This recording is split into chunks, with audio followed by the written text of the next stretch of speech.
Bienvenidos a esta nueva clase del curso de método de explotación de nube minera. Hoy día lo que vamos a ver en esta clase es el método OpenPit, que pertenece al conjunto de métodos de minería a cielo abierto. Como introducción podemos decir que el método OpenPit es un método que se puede decir que en un 95% de los casos se aplica en la explotación de metales, de yacimientos metalíferos. Bien, como cobre, molibdeno, existen yacimientos de oro, entre otros metales, pero también existe la explotación de open pit para yacimientos de carbón. No es lo más común, pero tenemos algunos ejemplos a nivel mundial de esta situación. Bien, eh, tenemos que recordar que los métodos de explotación, como es el open pit, se dedica a la explotación de un yacimiento mineral. Bien, en forma completa o en forma parcial. Una mina, también el método es denominado a rajo abierto, principalmente en nuestro país. Para poder llegar a, generalmente estos yacimientos en algunas ocasiones tienen contacto con la superficie y en algunas ocasiones no llegan a tener contacto con la superficie en la zona mineralizada y está cubierto por una capa de estéril, denominada sobrecarga. Por lo tanto, no todo lo que el material que está dentro de este pit o este agujero es mineral, sino que el gran porcentaje es material estéril y cierto porcentaje es material mineralizado, el material de interés. Por lo tanto, en cierta ocasión hay que excavar una gran cantidad de roca estéril para poder recuperar o alcanzar cierta porción de mineral. Bien, este método se caracteriza por una geometría típica en donde se utiliza el concepto de bancos y bermas, en donde también se habla de rampas para que los equipos de acarreo puedan llegar al fondo de las operaciones para poder sacar el estéril a la superficie, a los botaderos o sacar el mineral a la planta de proceso. Esta imagen que está acá, en donde podemos ver la fase de operación del fondo mina y fases intermedias, en donde se están llevando a cabo las operaciones. La idea es que al final de esta clase ustedes puedan ver esa imagen y puedan entender qué está sucediendo en esa operación o en esa open pit y cuáles son los parámetros más importantes. Bien, la tendencia actual de la minería, actualmente el 80% del metal que se produce en el mundo proviene de faenas de open pit. Bien, principalmente porque presentan los menores costos de operación versus la minería subterránea y presenta altas tasas de recuperación. Se puede aplicar en yacimientos masivos y principalmente se puede aplicar el concepto de economía de escala, utilizar grandes equipos para remover una gran cantidad de tonelaje con el fin de minimizar los costos. Debemos recordar que en la minería de cielo abierto se necesita remover una gran cantidad de estéril para sacar una parte de mineral, lo que es conocido como REM o relación estéril-mineral, que depende de cada faena y depende de cada periodo, en donde a veces es necesario remover 5 toneladas de estéril para poder remover 1 tonelada de mineral, o en ciertas ocasiones es necesario sacar 1 tonelada de estéril para poder lograr obtener 1 tonelada de mineral. Bien, otra de las características de la minería de open pit es la gran área o la gran área superficial que requiere este método. Como le había comentado, se necesita remover una gran cantidad de estéril de este agujero. Ese estéril va a ser depositado alrededor del agujero del pit, en lo que se denominan botaderos, y lo que presenta un valor económico es lo que va a ser llevado a una planta de proceso. Por lo tanto, estos botaderos van a demandar o van a requerir una superficie para poder instalarse. Por lo tanto, esta es una operación completa de un proyecto o una operación de open pit. Bien, un caso a nivel Generalmente la minería de open pit es una minería atractiva para aplicarla en yacimientos de baja ley. Por los bajos costos de operación que presenta este método de explotación, hace viable la extracción de yacimientos de una ley hasta unos 0,3% de cobre. Bien, existen algunos casos, como le había comentado, de explotaciones por open pit, pero de yacimiento de carbón, como es la operación de Cerrejón en Colombia, que son varias empresas transnacionales que están en ese proyecto, pero es uno de los íconos o es la mina de explotación de carbón, por lo menos que tengo yo claro, más grande de Sudamérica. Pero creo que igual es una de las más importantes a nivel mundial, mediante el método Open Pit. Bien. La minería de open pit se caracteriza especialmente, nos vamos a enfocar en la minería metálica, se caracteriza por tener altas tasas de extracción. Si esto lo llevamos a un tonelaje diario, es normal que operaciones de open pit tengan una extracción de unas 300.000, 400.000 toneladas por día, sea lo que se saca del pit a superficie. No todo lo que se saca del pit es mineral. Recuerden que existe el término de relación estéril-mineral. Por lo tanto, si en una faena, por ejemplo, en faena Candelaria, hace un tiempo atrás, se removían 240.000 toneladas por día, pero de esas 240.000, 100.000 correspondían a mineral, y eso significa que otras 140.000 correspondían a estéril, que se iba a botaderos. Por lo tanto, eso es algo muy importante de tener presente. Entonces, una faena de open pit, si hablamos de mineral que se extrae por día, está alrededor de unas 20.000 a 80.000. Hay algunos casos que llegan a extraer de mineral unos 200.000 toneladas por día. Bien, se puede decir que el método es relativamente selectivo cuando estoy en la explotación de cada uno de los que se denomina bancos. Yo puedo generar polígonos de extracción, polígonos de estéril y polígonos de mineral. O en cierta ocasión los polígonos quedan con cierto porcentaje de estéril y ciertos porcentajes de mineral, dependiendo de la mineralización y de su forma. Pero se puede decir que es relativamente selectivo, posee una alta tasa de recuperación del yacimiento, 90-95%, la dilución si se controla es baja, es cercana al 5%, por lo tanto presenta bastantes características positivas este método de explotación.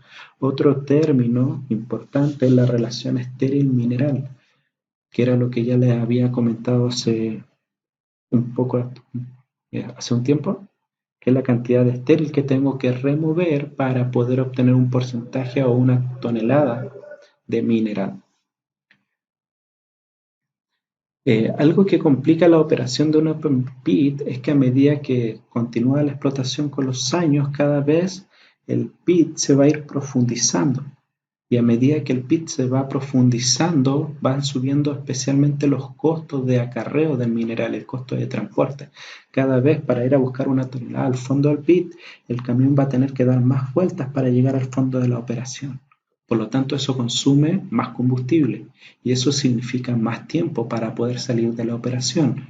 Y ese mayor tiempo por vuelta significa una baja de productividad. Ahora el equipo ya no va a alcanzar a producir tantas toneladas cuando estaba cerca de la superficie, ahora que tiene que ir más lejos, más profundo. Por lo tanto, ahora generalmente son faenas que superan los 100 años de explotación que se ven enfrentadas a esas complicaciones, en donde llega un punto en que ya no es tan rentable seguir con la minería a cielo abierto, y si continúa el mineral a mayor profundidad, tal vez es una alternativa cambiarse a la minería subterránea, situación que le está pasando a Chuquicamata, pasando de un open pit a un macro bloque, a un block caving, o lo que le está pasando a Vegan Canyon, pasando de un open pit a un block caving. Bien, generalmente el proceso de cambiarse del método open pit a uno subterráneo va más por un método de explotación masiva de la minería subterránea, que son los caving. Por lo tanto, una característica que tiene el método open pit es que el pit tiene un límite final. Parte con una explotación en el sector de las mejores leyes del yacimiento y se va ampliando hasta que llega hasta su límite económico de pit. Seguir explotando o aumentando el tamaño del pit ya no es rentable, ya no es económico. Bien, para esto existen metodologías para determinar cuál es el tamaño máximo que puede alcanzar el pit. Existen metodologías como Lerchan-Grossman, el cono móvil, existen metodologías como el pseudoflow, que vienen incorporadas en los software de optimización dedicados a la minería a cielo abierto, como son los que vienen dentro del software Vulkan o el software Deswik o Wither o, por ejemplo, los que vienen en NPV, compañía Datamine. Bien, esta es una de las grandes decisiones que toma la ingeniería, poder determinar cuáles son los límites económicos o el tamaño máximo que puede alcanzar el agujero. Para eso hay que considerar parámetros geomecánicos, hay que considerar parámetros económicos, hay que considerar las propiedades del macizo rocoso, el tipo de mineral que estoy explotando, el tipo de proceso que voy a utilizar, las propiedades metalúrgicas del mineral. Entonces toda esa información va a una juguera, que son estos algoritmos, y finalmente me entregan cuál es el límite máximo o la envolvente económica de ese pit. Posteriormente viene una etapa donde yo tengo que diseñar o operativizar ese pit. Bueno, una etapa previa de suavizamiento y luego viene la operativización donde yo voy incluyendo caminos para que los equipos puedan llegar al fondo de la operación para extraer el mineral. Una de las características que presenta la explotación por open pit es que las paredes de este agujero llevan una inclinación. Esta inclinación que se mide de la horizontal hacia arriba se llama ángulo de talud o ángulo de pit final. Este ángulo generalmente varía entre los 40 a 50 grados. Bien, estas paredes se dejan con inclinación principalmente por dos razones. La primera es para permitir el tránsito de los equipos por esas paredes. Si fueran paredes verticales, me complica muchísimo poder permitir el tránsito de equipos hacia el fondo de la mina. Y otra razón es por un tema de seguridad. En el caso de que yo tuviera las paredes 100% verticales, el caer una roca desde la superficie al fondo de la operación presenta un gran peligro. Estas operaciones o estos agujeros pueden alcanzar sin problema 300, 500, 1000 metros de profundidad. Por tanto, la energía potencial que acumularía esa roca al caer generaría un gran daño al personal y a los equipos que están en el fondo de la operación. Por lo tanto, para evitar esa situación, la pared se va inclinando y además se va banqueando, se van generando pequeños bancos para que el material que va cayendo de la parte superior no llegue al fondo directamente, sino a un peldaño de esta escalera. Y si el material sigue cayendo, baje al siguiente peldaño. Y de esa manera vamos controlando la caída de material hacia el fondo de la operación. No necesariamente cuando se determinan los límites económicos de un pit significa la extracción de todo el mineral del yacimiento. Acá podemos ver el resultado de un proceso de optimización para la explotación de una beta, en donde podemos ver de que no todo el mineral es extraído, sino que se extrae lo que genera el mejor negocio. Extraer este mineral que está acá significa extraer todo el estéril que está cubriendo ese mineral. Por lo tanto, esa gran cantidad de estéril no hace viable la extracción de ese mineral. Por lo tanto, ese es un concepto que deben tener. los límites económicos no significa la extracción de todo. Bien, todo el mineral que está acá son los recursos, pero el mineral que queda dentro del pit, que sí se va a extraer, son las reservas. Esa es una diferencia de recursos a reserva. Este mineral que queda fuera del pit puede ser extraído por minería subterránea. Por lo tanto, parte de esos recursos también pueden pasar a ser reservas del proyecto, pero con otro método de explotación. Acá podemos ver una imagen de perfil o una sección de un proyecto en donde podemos ver los límites del pit. Este es el ángulo que yo les comentaba de que va de 40 a 50 grados. Entre más acostado, más bajo sea, significa generalmente que la calidad de la roca es muy mala. Y entre más alto, significa que la calidad de la roca es mejor. No en los 360 grados del agujero va a existir el mismo ángulo. Esto varía según el tipo de roca. Tal vez van a haber paredes que van a tener un ángulo más levantado y van a haber paredes con un ángulo más acostado. Eso depende de los estudios geomecánicos que se llevan a cabo dentro del proyecto. Entonces esto también les había comentado que una vez que se define esta envolvente o estos límites, es necesario hacer el proceso de operativización que consiste en la generación de rampas para que puedan ingresar los equipos hasta los sectores donde se está llevando a cabo la extracción del mineral. Los sectores donde se lleva a cabo la extracción del mineral se denominan fases. Eso lo vamos a ver más adelante. La explotación de un pit o de un rajo no se lleva a cabo de un solo evento, sino que se lleva a cabo por fases, que son cierta porción de ese total del rajo que yo diseñé. Por lo tanto, van a haber caminos que inicialmente eran para la primera fase, que me servían para ingresar, pero al construir una segunda fase o una ampliación, ya no me sirven y voy a tener que construir un segundo camino o los puedo reutilizar. Y así sucesivamente hasta alcanzar el máximo, que es el límite económico del pit. Por eso en esta imagen estamos viendo de que este camino no llega al fondo del pit, sino que era parte de un camino de una fase que debido a la ampliación que esto fue evolucionando, es un camino que se perdió con el tiempo o dejó de ser útil. Y ahora los caminos para llegar al fondo son estos de acá. Bien. Existen varios tipos de rajo que se pueden generar.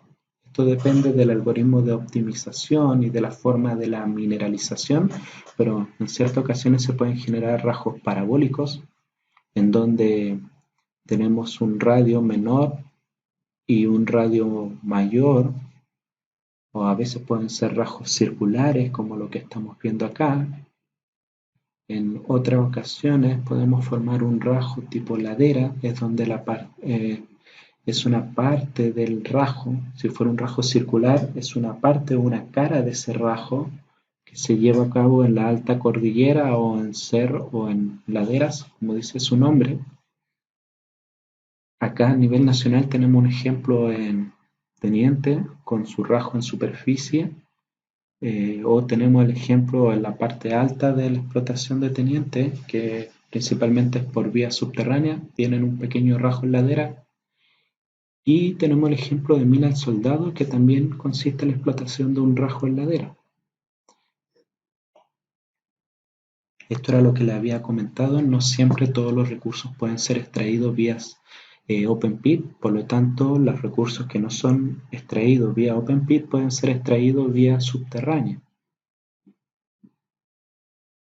Generalmente, como el método open pit es mucho más económico que los métodos subterráneos, generalmente comienza la explotación open pit, en la mayoría de los casos, y posteriormente da paso a la explotación de la minería subterránea. Factores que afectan a la minería open pit.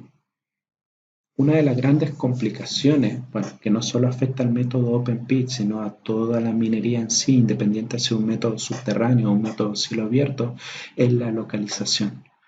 Tal vez uno como ingeniero puede hacer todo el proceso de planificación, determinar el método a utilizar, determinar el proceso, los costos, pero uno no puede definir dónde va a estar el mineral. Eso lo va a definir la naturaleza. Por lo tanto, la localización afecta muchísimo al método Open Pit. No es lo mismo tener una operación Open Pit cerca de la costa que tener la operación en la alta cordillera. Las dos van a presentar complicaciones. La operación en la alta cordillera va a presentar complicaciones con la nieve, con los vientos, y la operación cerca de la costa especialmente en la segunda, tercera región de nuestro país, va a presentar problemas con lo que se denomina camanchaca. Por lo tanto, las dos van a tener que convivir con la localización o principalmente con el clima, también con la lluvia. Eh, El clima es uno de los temas más complejos. Acá podemos ver una operación que se lleva a cabo en la zona norte, muy extrema en Estados Unidos. Si no me equivoco, en Estados Unidos, esto es mina Ekati, que complica bastante cuando hay operaciones de nieve que generalmente tienen que paralizar la extracción del rajo por ciertos días. Esto también sucede a nivel nacional porque finalmente los equipos quedan cubiertos de nieve. Por lo tanto, no es posible remover roca y cargarla sobre los camiones. Entonces, en comparación a la minería subterránea, como sus operaciones se están llevando en el subsuelo, no se ve tan afectada por lo que está sucediendo en superficie. Bien. Dentro de la minería de Open Pit se llevan a cabo ciertas operaciones denominadas operaciones unitarias. Dentro de esto encontramos lo que es la perforación tronadura y cargueo y transporte.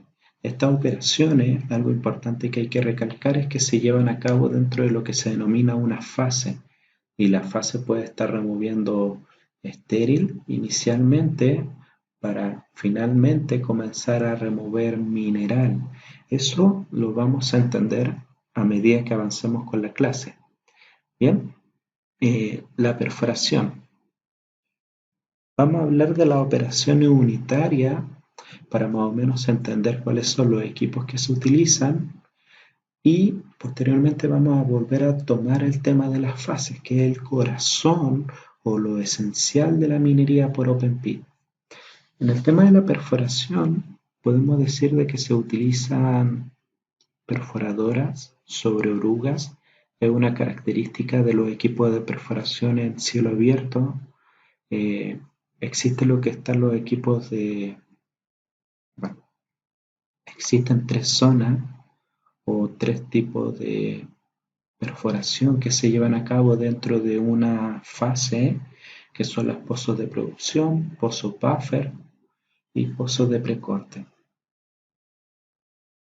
Eh, para ir explicando esto, eh, aquí adelante tenemos filas que se van construyendo, que son paralelas entre sí, y estas filas llevan pozos separados a cierta distancia. La separación o la distancia de una fila de pozos respecto a otra fila es denominada Barden, y la separación de un pozo respecto a otro pozo de la misma fila es denominada espaciamiento. Son parámetros esenciales cuando hablamos de perforación y tronadura en minería a cielo abierto. Generalmente, las primeras filas de pozo son pozos de producción. Y si esto es parte de una fase, que lo vamos a entender más adelante, generalmente, a menos que veamos una imagen acá y esto quede un poco más claro, no. Bien. Generalmente, en una fase, se va sacando por polígonos, pequeños polígonos. Los polígonos que están más alejados de la pared final del rasgo se denominan polígonos de producción y solo contienen pozos de producción, como es lo que vamos a ver en esta fila de acá. Bien, estos serían un polígono de producción y los polígonos que están más cercanos a la pared del rajo se llaman polígonos de contorno.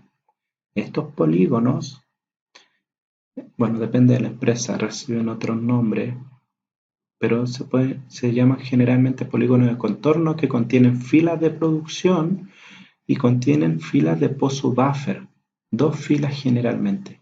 Y en algunos casos contienen una última fila llamada de precorte. Bien, eso es parte de los pozos de contorno.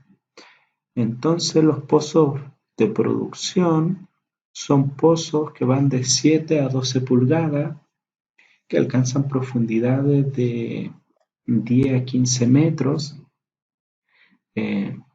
Dependen de la altura del banco. Si el banco mide 15 metros, los pozos de producción siempre llevan una sobreperforación llamada pasadura, que va entre 1 a 2 metros, en comparación a los pozos buffer que tienen un menor diámetro. Aquí estamos hablando de 9 a 12 pulgadas y aquí estamos hablando de 7 a 9 pulgadas. Y una de las características de los buffer es que no llevan pasadura. Y la última fila, que es denominada pozos de precorte, son de menor diámetro, generalmente de 6 pulgadas y media, y son pozos inclinados. Los dos primeros pozos que le hablaba son pozos verticales, que son generados con un solo equipo llamado blast hole o perforadora de producción, que utiliza la tecnología de rotación por trituración, utilizando una cabeza de perforación denominada tricono. En cambio, la última fila utiliza el sistema de perforación de rotopercusión, ya sea top hammer o DTH, con equipo de una máquina denominada perforadora de precorte, de menores dimensiones.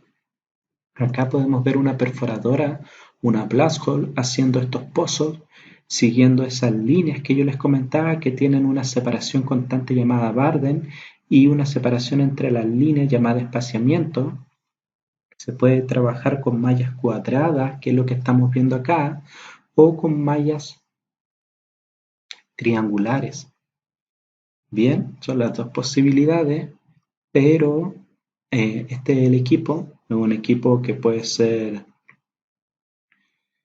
va montado sobre oruga. Cada pozo de perforación depende de la calidad de la roca, puede tardarse entre unos 15 a 30 minutos o incluso llegar hasta 1 hora para poder generar un solo pozo. Bien, esta es la última línea que les comentaba, que es la línea de pozo de precorte. Generalmente este equipo, como las perforaciones están más cercanas, necesita hacer una mayor cantidad de perforaciones, y para que con un solo equipo no me tarde tanto tiempo, incorporo 3, 5 equipos en la misma línea para que esto se construya mucho más rápido. Bien, hay muchísimas otras cosas que conversar acerca de la perforación en minería de open pit, pero creo que esto es suficiente para ir entendiendo un poco más el método de explotación.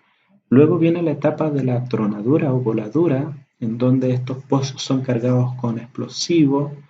Generalmente o antiguamente se utilizaba únicamente lo que se denomina el explosivo tipo ANFO, que era nitrato de amonio mezclado con petróleo. Hoy en día esto ya no se utiliza de forma masiva en minería a cielo abierto. El ANFO es un explosivo que sigue vigente en las tronaduras o voladuras de túneles en minería subterránea. Hoy en día lo que se utiliza en la minería a cielo abierto se denomina ANFOs pesados, que es una mezcla de ANFO más emulsión en cierta relación, 70% y 30%. Esos son los explosivos que hoy día la mayoría de las empresas utilizan. Este ANFO pesado depende de la compañía. Si lo está vendiendo Orica, Enaex u otra distribuidora de explosivos, recibe distintos nombres. Bien, pero se debe tener presente de que no es ANFO, es un nuevo explosivo denominado ANFO pesado. Eh, ¿Cómo se inician estas voladuras en minería de cielo abierto? Se hace mediante sistemas que transmiten una señal que va de cierto punto de inicio, viaja, llega a donde está la malla de perforación a nivel superficial, se transmite hacia el fondo de los pozos y empiezan a salir. El fin de esta secuencia de voladura es que los pozos salgan en distintos tiempos y siguiendo un orden y una dirección. Este es un tema bastante interesante, pero que no vamos a abordar en detalle en este curso. Bien, al final lo que se está buscando como resumen de esta etapa es que se utiliza lo que se denomina una carga de fondo, y esta carga de fondo es la encargada de activar la columna de explosivo principal, que es de anfo pesado, que no llega hasta la boca del pozo, hasta la superficie, sino que se detiene generalmente 2/3 del pozo van con este explosivo. El último tercio va con lo que se denomina un taco, que es material inerte, que no es explosivo, que puede ser tierra, ripio o algún material, gravilla, fabricado especialmente para cumplir ese proceso. La idea es que este taco pueda retener el gas que va a generar este explosivo en la columna, que es el anfo pesado, que se genera un gas que aumenta el volumen y ese es el que va generando nuevas grietas y las va propagando. Y ese es finalmente el que genera el daño en el macizo rocoso. Yo no necesito que el gas en un proceso de tronadura salga del pozo. Yo lo que necesito es que se mantenga dentro del pozo para poder llevar a cabo el proceso de fragmentación. Bien, una vez que la roca está fragmentada, eh,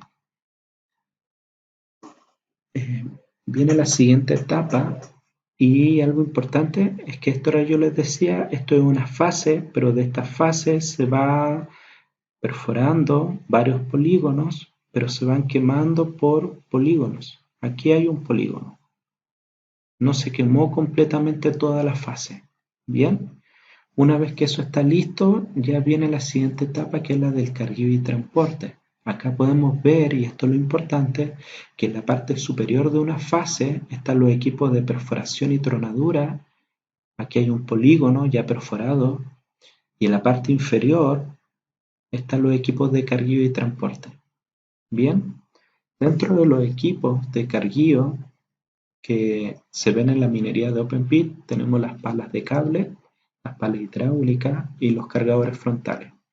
Las palas de cable básicamente reciben su nombre porque son cables que van enrollados a un tambor y ese tambor, mediante motores eléctricos, son los que levantan o bajan esta pluma que contiene este balde. Bien, son movidas mediante orugas, son equipos bastante lentos, pero su balde es de gran capacidad, generalmente cercano a las 100 toneladas. Son equipos eléctricos, necesitan estar conectados a la electricidad para poder operar y poder trasladarse. Son equipos que alcanzan una alta producción por día, bordeando las 80.000, 90.000 toneladas por día de producción. Realiza un movimiento en donde gira, baja su balde, lo levanta, gira y descarga. Para descargar sobre el camión se abre una compuerta que está en la parte inferior para realizar la descarga. Bien, el balde no se mueve. Acá podemos ver ese movimiento de la pala. Tiene lo que se denomina un radio de giro, que generalmente está en los 25 metros de distancia para poder cargar el camión. Las palas hidráulicas son un equipo de menor tamaño, pero la ventaja que tienen es que no necesitan, pueden ser eléctricas o diésel. La versión diésel no necesita estar conectada a cables, para poder trasladarse u operar. Por lo tanto, son mucho más rápidos y más versátiles. Por lo tanto, y alcanzan tonelaje muy parecido a las palas de cable. Existen dos versiones, la versión denominada retroexcavadora, donde el ataque o el cargueo del mineral es de arriba hacia abajo y el balde se mueve para hacer la descarga, como lo que estamos viendo acá. Y existe la versión, acá se ve mucho mejor, se llena el balde y es descargado, moviendo el balde. Bien, y existe la versión front shovel o pala hidráulica frontal, donde el cargueo es de abajo hacia arriba. Cuando mueve el balde hacia arriba, este se va llenando y se va descargando el camión, se abre cierta compuerta que realiza la descarga. Es un equipo de menor tamaño, pero que alcanza tonelajes similares a una pala de cable. Una pala de cable alcanzaba los 80.000, 90.000.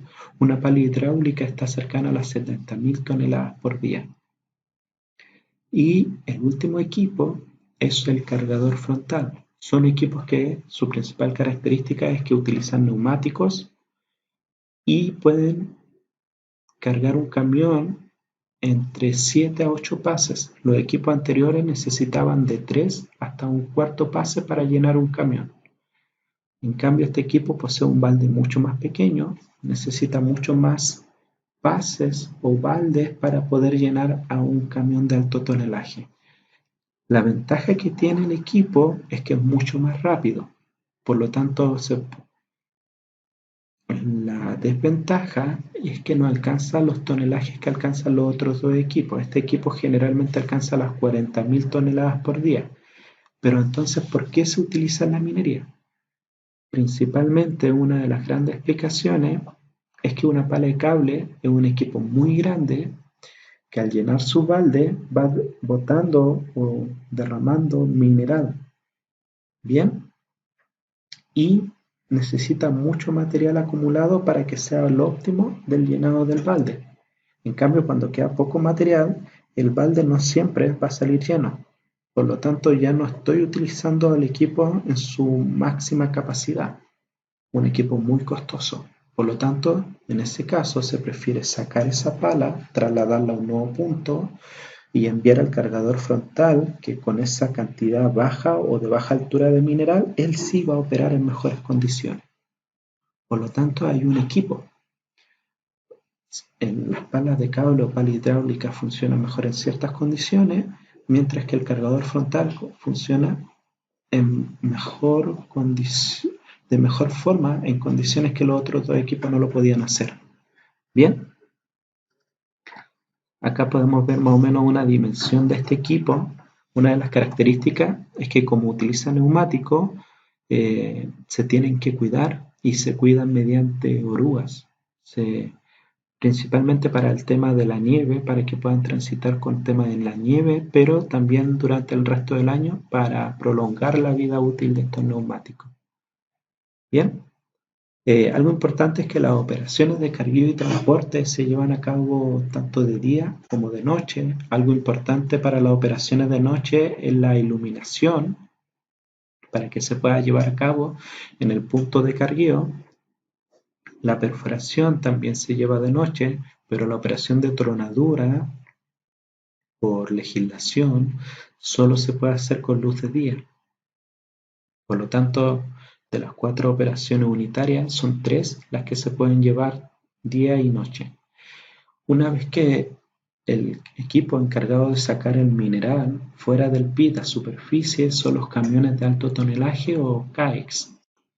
Estos equipos se caracterizan por utilizar 6 neumáticos, tener una tolva que alcanza 300 toneladas hasta 400 toneladas.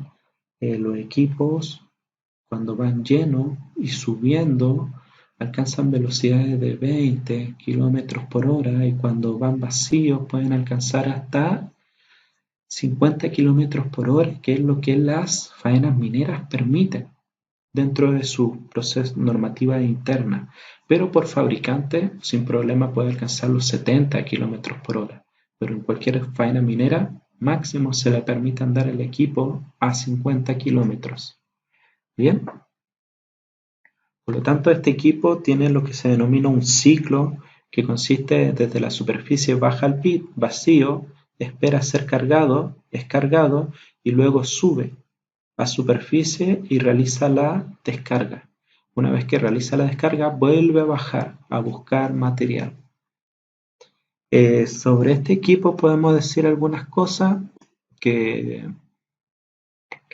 sus neumáticos son de 1,60 m, son equipos bastante grandes que impresionan la primera vez o la segunda vez que uno los observa. Después cuando uno ya está en minería, uno ya se acostumbra a sus dimensiones. Existen bastantes empresas fabricantes de estos equipos como Caterpillar, Komatsu, Liebherr. Eh, Algo importante que se puede resaltar o el mayor cuidado que se tiene sobre sus neumáticos, como le había comentado, son 6, cada uno cuesta cercano a 26 millones de pesos y se tienen que ir cambiando entre 6 a 18 meses en la vida útil de estos neumáticos. Por lo tanto, es muy importante prolongar su vida útil, porque cuando están altos los precios del cobre, se requiere una mayor producción. Todas las empresas quieren producir más y producir más significa utilizar más los equipos y por lo tanto se necesitan más repuestos. Y eso significa una escasez de repuestos o de neumáticos si existen crisis en donde puedo comprar un neumático pero me va a llegar en un año más recién a faena. Por lo tanto es muy importante o crítico poder cuidar estos neumáticos de estos equipos. Bien, generalmente estos son los equipos que se ven en la minería metálica. Codelco Chuquicamata hizo un proyecto para implementar camiones de mayor tonelaje, de cercano a las 600 toneladas, en el año 2009. No dio tantos resultados, principalmente por el tema de radios de giro y velocidades. Entonces, en la minería seguimos trabajando con los equipos tradicionales. Y hemos hablado de las 4 operaciones unitarias. No tenemos que pensar de que con esas 4 operaciones podemos mover todo el mineral a superficie, sino que esas operaciones necesitan de otras operaciones de apoyo para que eso sea posible. Yo le había comentado de que cuando la pala toma el mineral o el material y carga un camión, va derramando material. Y para cuidar los neumáticos del camión y para hacer el proceso más eficiente y que el balde no tenga que estar sacando ese poco de mineral del piso, existen equipos de apoyo que van acopiando nuevamente ese mineral para que la pala lo vaya sacando.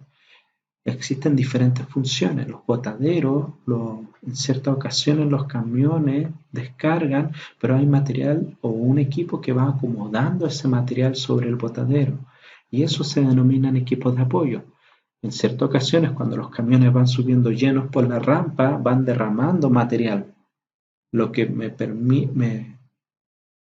me afecta al tránsito de los equipos por la rampa. Por lo tanto, tiene que ir un equipo a hacer una limpieza de ese material, que pueden ser bulldozers, pueden ser motoniveladoras de forma constante.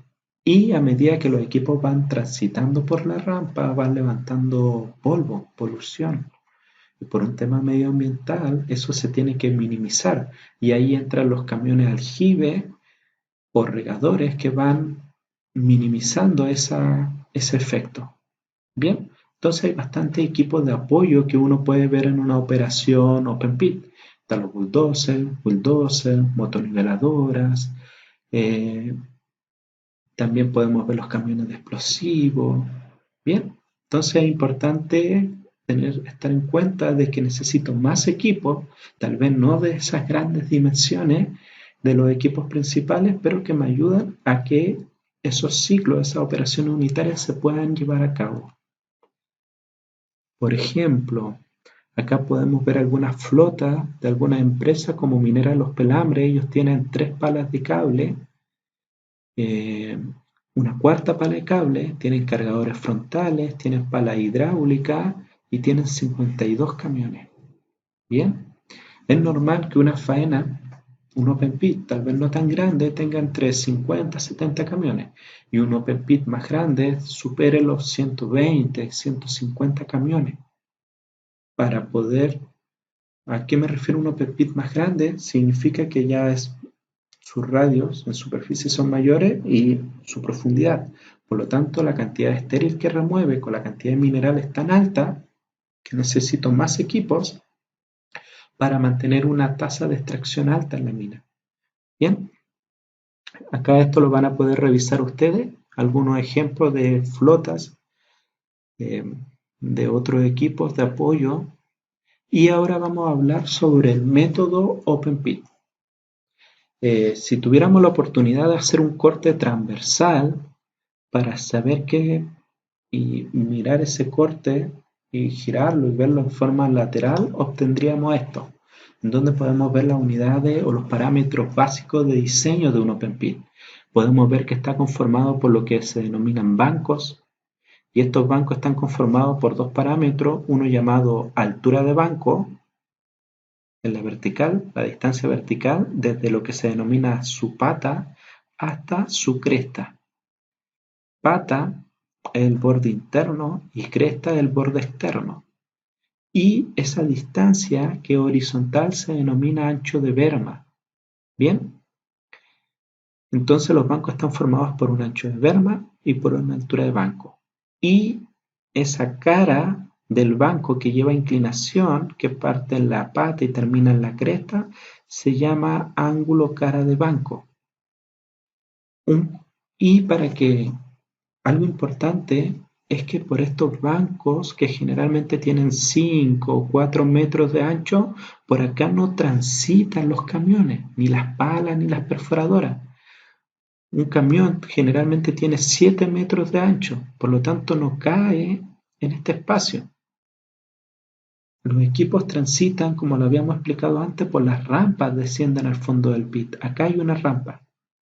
Por lo tanto, por acá es donde transitan los equipos, que generalmente son de unos 30 metros de ancho.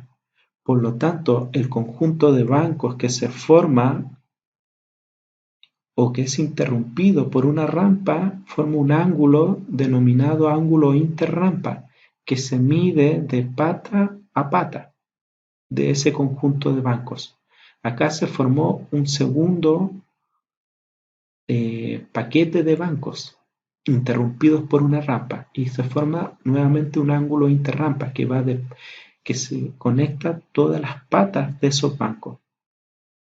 Y finalmente existe un tercer ángulo que se llama ángulo de pit o ángulo global o ángulo de talud, que conecta la pata del banco más profundo de la operación con la cresta del primer banco de la operación.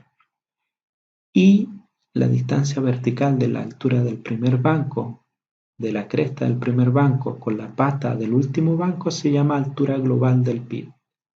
Bien, entonces esos parámetros son muy importantes cuando estamos hablando de Open Pit. Entonces las rampas son los caminos por donde van a transitar los equipos. Estas rampas es muy importante tener claro que cuando definimos nuestro límite económico del pit, este límite no llevaba rampas. Por lo tanto, al incorporar rampas en nuestro diseño significa que lo estamos ampliando un poco más y estamos incorporando más estéril de lo que el algoritmo matemático me dijo. O la otra alternativa es hacer un pit más pequeño para que cuando generemos esa rampa nos salgamos, pero perdemos mineral. Por lo tanto, aquí hay una decisión de cómo diseñamos esa rampa para que no perdamos tanto mineral, pero tampoco incorporemos tanto estéril. Bien. Las rampas generalmente pueden ser en espiral o en zigzag. Una rampa en zigzag es una rampa que va descendiendo y acá existe una curva llamada sweepback que me permite el cambio de dirección. Y acá nuevamente tengo lo denominado sweepback, que generalmente este tramo de acá es horizontal y puedo descender. Bien. Generalmente se va a utilizar esta metodología cuando las paredes del rajo en este sector tal vez no son de tan buena calidad que no me permiten el tránsito constante de equipos. Y está la rampa en espiral que va bajando por todas las paredes del pit. La rampa lleva cierta inclinación pendiente que generalmente es del 10% que conecta un banco con el siguiente banco. Los bancos son peldaños que si yo comienzo a caminar en este extremo voy a girar y voy a llegar al mismo punto porque son horizontales. En cambio las rampas me permiten ir descendiendo y bajando en la operación. El ancho de la rampa depende de lo ancho de los equipos, pero generalmente es de 20 a 30 metros. Bien, lo normal sería algo parecido a esto, donde existe lo que se llaman bermas de seguridad en las crestas, en donde existe la posibilidad de que un equipo caiga al interior del pit. Y para evitar eso, generalmente, bueno, la normativa dice de que la altura de este camellón, que también en algunas faenas le llaman berma, y se confunde con este término de acá que también le llamábamos berma, es de 2 tercios del neumático del camión, para evitar de que el equipo caiga.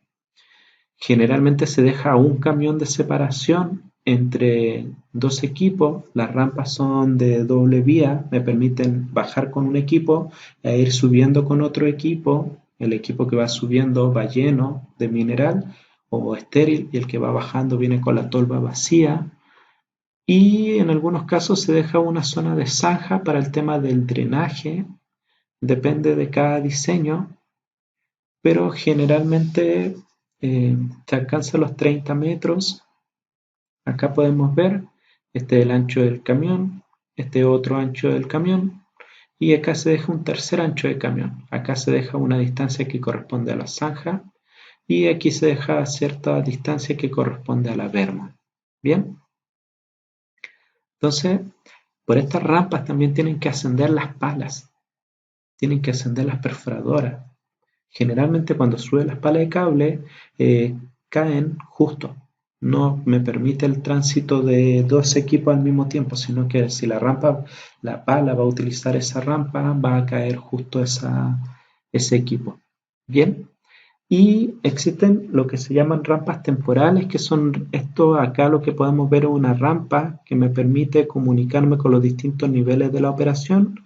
Y acá veo lo que se denomina una rampa temporal, que es la acumulación de rocas fragmentadas que con ayuda de los equipos de apoyo da forma a una rampa que me permite llegar a este sector que se denomina fase. Esto de acá, ahora que estamos viendo esta imagen, vamos a aprovechar de explicar de que estos son fases, son sectores o bancos de trabajos, bancos mucho más anchos. Un banco normal tiene 4 o 5 metros de ancho, este banco tiene 100, 80 metros de ancho, que me permite llevar a cabo la operación de perforación y tronadura en la parte superior, como lo estamos viendo acá, y en la parte inferior llevamos el cargueo y transporte. En un open pit, siempre el final del open pit o del pit es una fase, es la fase del fondo mina. Esa fase está en mineral, mientras que estas fases comienzan en superficie. De superficie tengo que ir bajando este ancho de fase hasta que llegue acá y vuelva a tener, y de acá arriba voy descendiendo en estéril, estéril, hasta tener contacto con el mineral. Va a llegar un momento en que si esto de acá yo lo sigo bajando, sus dimensiones van a ir disminuyendo. Por lo tanto, ya no va a ser operativo poder meter una pala y un camión a hacer la extracción. Y por eso necesito que esta siga bajando para que ese espacio no operativo se amplíe nuevamente y pueda seguir descendiendo. Eso es el concepto de las fases dentro de una operación Open Pit. Ahora vamos a hablar acerca de los bancos. Como habíamos dicho, los bancos tienen lo que se denomina una altura de banco, que va de la pata a la cresta, se mide en forma vertical, tiene un ancho de berma que se mide en forma horizontal, y esta distancia de acá, este cateto, si esto es un triángulo rectángulo, este cateto de acá se denomina quebradura, que es la proyección de este talud en la horizontal. Bien, y este ángulo que se forma acá es el ángulo de talud. Entonces ahora yo imagino o espero que puedan ver esta imagen y puedan ver que aquí en superficie están los botaderos donde se va a dejar el estéril. Que puedan ver de que aquí va una rampa y por acá también va una rampa y me comunica esta fase, que es un sector más amplio donde están los equipos operando. Acá hay una siguiente fase. En este sector también hay una fase. Acá también se puede observar una fase y que una fase está conectada con la siguiente y de esta también con la siguiente. Y que estos peldaños que se ven acá son bancos que puedan ir comprendiendo o viendo las operaciones que hay dentro del OpenPI. En este caso podemos ver algo muy ideal, que son las bermas o este ancho de banco limpios. Pero si la calidad de la roca es muy buena, esos bancos se van a mantener estables.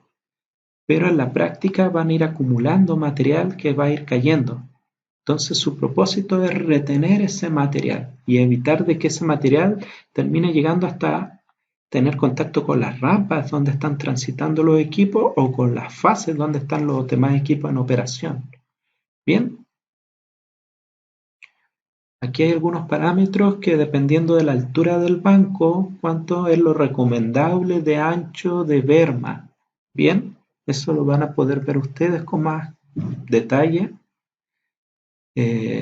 Y acá podemos ver algo importante, que la altura de un banco generalmente va a depender de la altura o del equipo de carguío que se esté utilizando. Generalmente cuando utilizamos palas hidráulicas o palas de cable podemos utilizar alturas de banco de 15 metros, pero cuando usamos cargadores frontales como único equipo de carguío en la faena, podemos alcanzar alturas de 7 a 10 metros simplemente, o 5 a 7 metros de altura.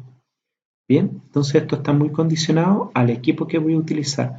Alturas mayores de banco significa un mayor rendimiento de perforación. El equipo alcanza a perforar más metros en menos tiempo, al tener que estar trasladándose menos de pozo en pozo. Eh, Significa una menor cantidad de bancos.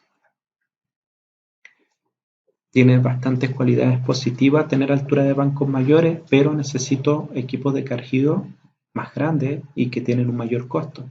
En cambio, tener bancos pequeños o de menor altura significa que puedo usar equipos de menor costo y es más selectivo.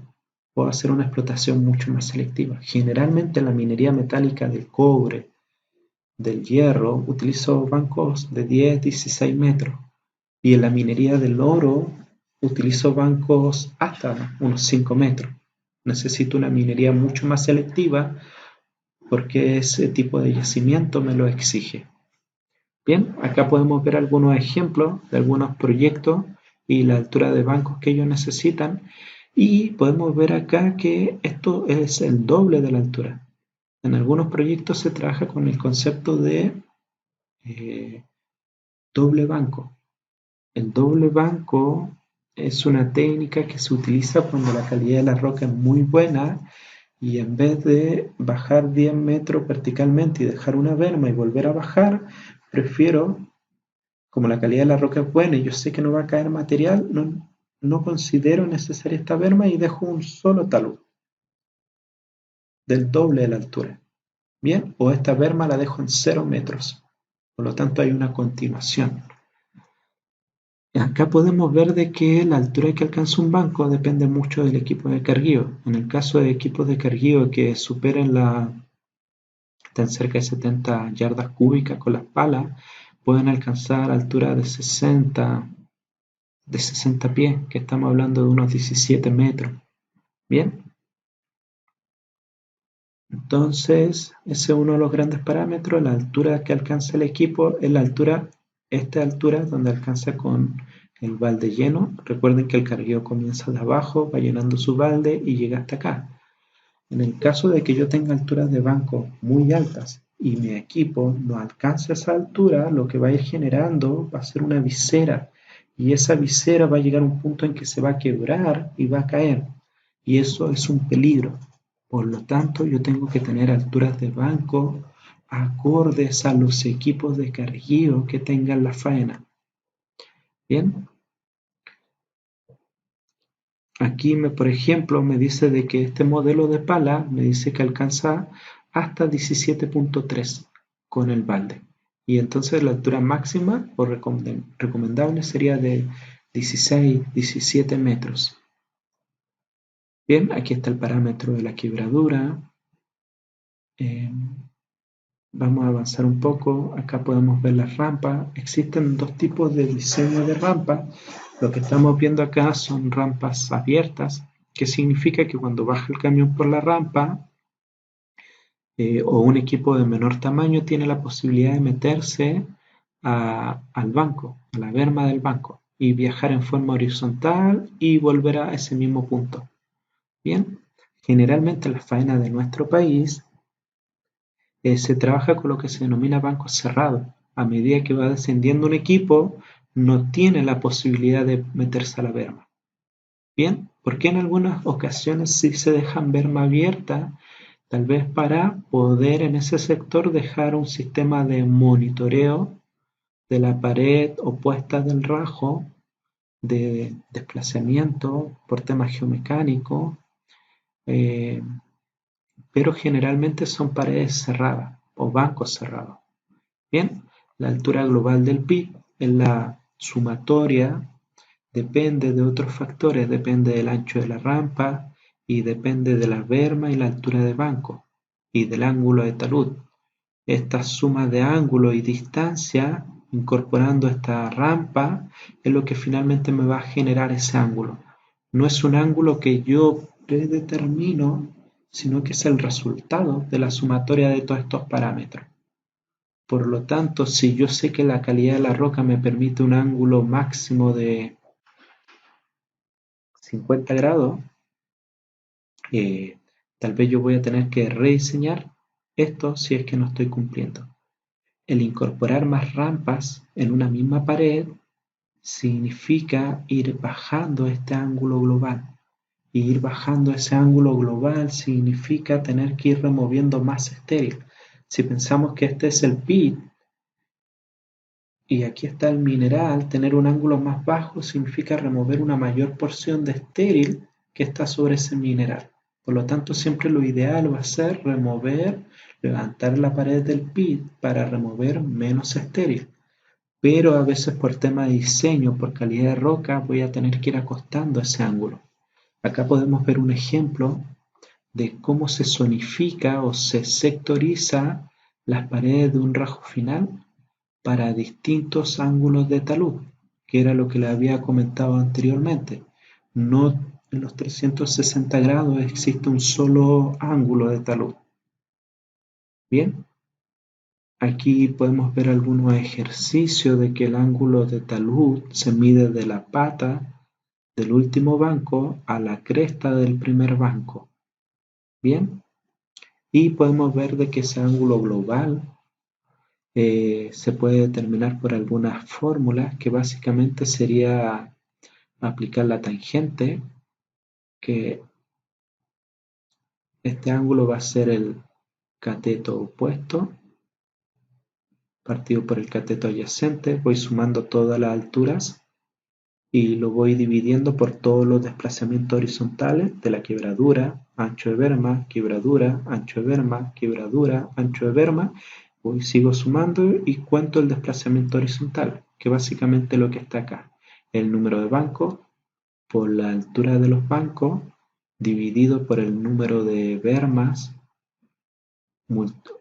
y eso por el ancho de la berma más la quebradura por el número de quebraduras que están presentes. Bien, acá podemos ver un ejemplo o un ejercicio donde incorporamos un ancho de rampa. Fíjense que a la misma altura siguen siendo 5 bancos, pero como ahora tengo que considerar un desplazamiento horizontal de 100 pies, ahora el ángulo global, en vez de ser de 50 grados, como era anteriormente, ahora bajó a 39 grados. Y podemos ver el impacto que eso me significa al incorporar una rampa. Y aquí podemos determinar el ángulo interrampa, que es el ángulo que se forma entre un conjunto de bancos que se ven interrumpidos por la presencia de una rampa. Bien, en donde se divide la altura de ese conjunto de bancos por el desplazamiento horizontal. Y ahora vamos a tomar o retomar el tema de las fases. Las fases o los bancos de trabajo es donde se lleva a cabo la operación unitaria. En la parte de arriba es donde están las perforadoras junto con los equipos de explosivos y en la parte inferior está el carguillo y transporte. Generalmente esto es lo que son las fases o pushback. Esto era lo que les comentaba, esto es el límite económico del PIT, pero el PIT no comienza la explotación en un solo evento, sino por parte. Una primera fase, luego se amplía, luego sigue una tercera fase hasta alcanzar el límite máximo del PIT, que es lo que me representa esta imagen. Bien, y esta ampliación generalmente si la vemos de planta tiene forma de media luna. Yo saco esta tajada de acá, imaginemos que este PIT o esto ya se extrajo y esto yo lo tengo que extraer de arriba. Todo ese banco con ese ancho lo tengo que extraer completamente. Y ahora bajo y extraigo todo ese banco completamente y vuelvo a bajar.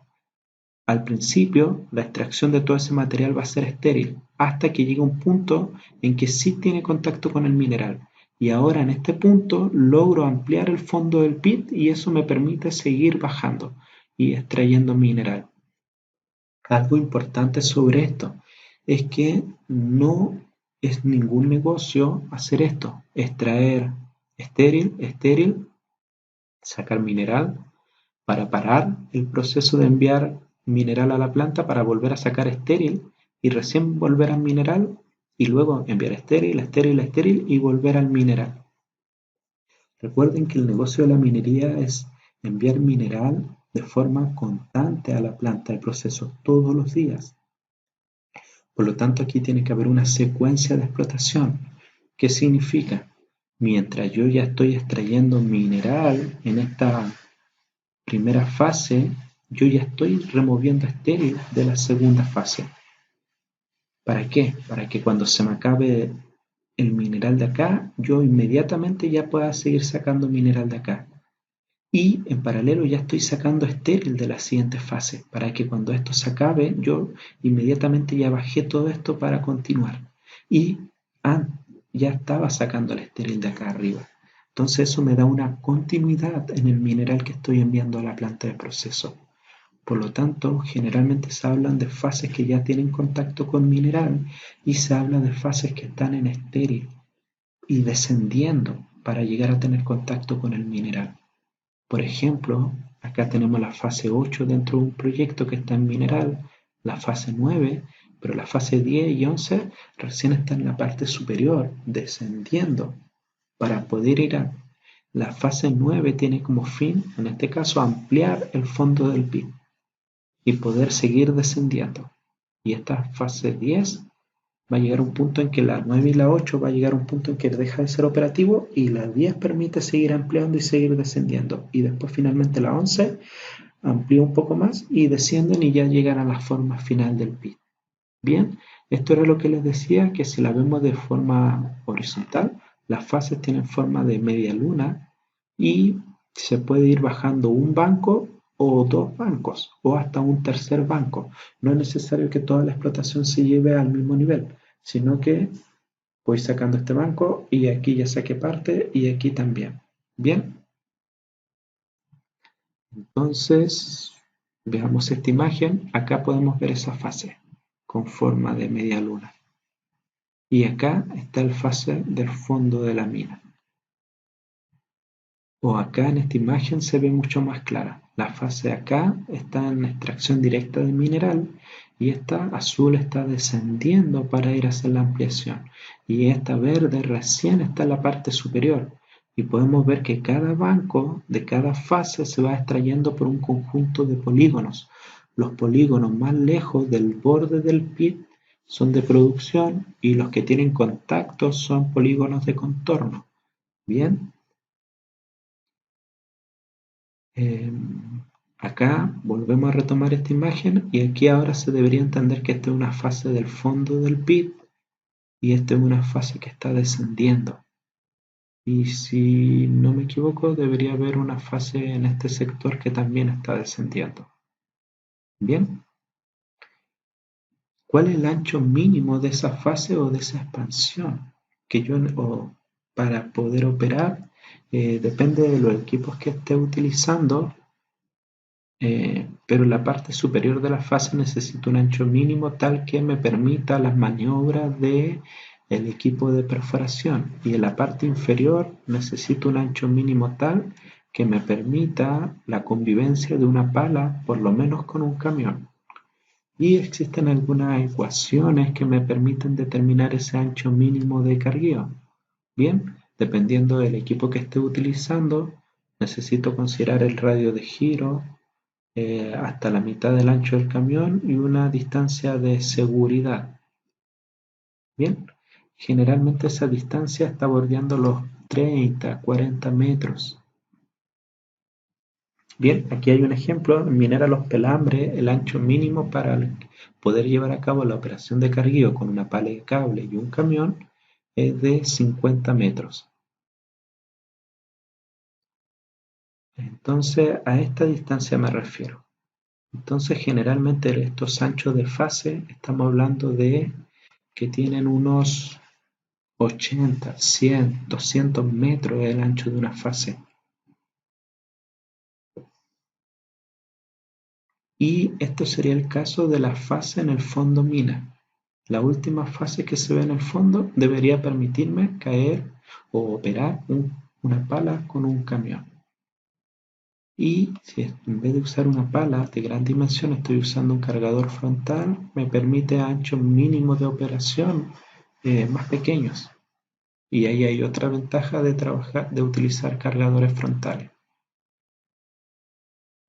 Bien, entonces esto era lo que estábamos conversando, y con esta imagen final me gustaría terminar esta clase en donde podemos ver los parámetros más importantes.